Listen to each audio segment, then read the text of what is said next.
It's also a second memory we've been made a long time ago. The fear tech that you roll up, we're all strapped. To a degree, I think the thing is that the thing that protects America the most time, more than like the fear of like all the Americans being armed, is the fact is two things. One, America has a 3,000-mile moat across both sides. Like any country that like is close enough to our equal in terms of like being able to invade us logistically has to get soldiers and supplies over 3,000 to 4,000 miles of ocean, which is no small task. That is a logistical nightmare.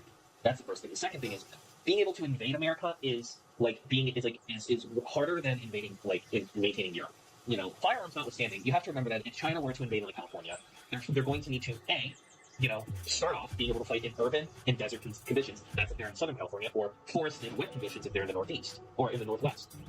Then they have to deal with mountain combat because then the United States will post up along the Rockies and then they have to fight through mountainous region. Then after that, they are going to be on wide open plains in Colorado and the country like the western portion of the United States after that. And then it's basically fucking flat land. And if they go north and end up in the Ozarks, they're now in again mountainy, swampy kind of region. Or if they go south, they're in dry swampy. They're in very hot, humid, swampy, so they have to worry about mosquitoes, malaria, they have to worry about all that. Then before they can even reach the capital of the United States, they have to go through a mountainous region again in the form of the Adirondacks.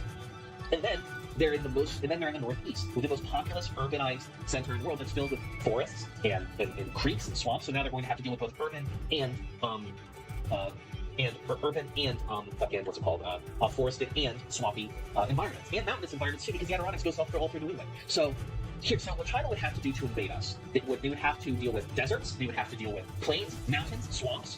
And remember, America is like point to point, like a little under 1,000 length and about 800 lateral, 600 to 700 miles lateral. Actually, I think I even got those numbers wrong. America's huge, and that's not even notwithstanding that we are very close allies with Canada, we are very close allies with Mexico. So if China does not have both of those on board, they are now having to deal with allies flanking them from both sides. Invade America. The thing that makes America so hard to invade and deal with is, aside from having a military budget that means we don't get to have universal healthcare, and having fucking super weapons and shit that we don't even know about because we're 30, 40 years ahead of the rest of the world in terms of technological development, is the terrain would make not only taking but occupying it afterwards a nightmare. Plus, Americans are fucking feral. The hardest part of an invasion isn't the invasion; it is the occupation afterwards. It would be damn near impossible for Chinese, forces to hold. Because here's the thing: if they land on the West Coast, they're probably landing in LA or something. LA's not they're even if you consider the governmental response, so many parts of LA are completely neglected by governmental policy here. So informal power people have come into the background. You have gangs or rather street fraternities, as I like to call them, to be more respectful, protecting their communities, who are going to be a giant thorn in their side. So you're going to have supply lines in Los Angeles and San Francisco and the other places where there's ports that they can capture and use, constantly for being a thorn in their supply lines while they are trying to push into multiple different types of terrain. And again, that is before we even consider that Americans are strapped. If I were to own firearms, I say that if you're going to own firearms in America, you need to own 3: pistol for personal protection, shotgun for home defense, and a rifle to splatter fascist gray matter on the concrete outside.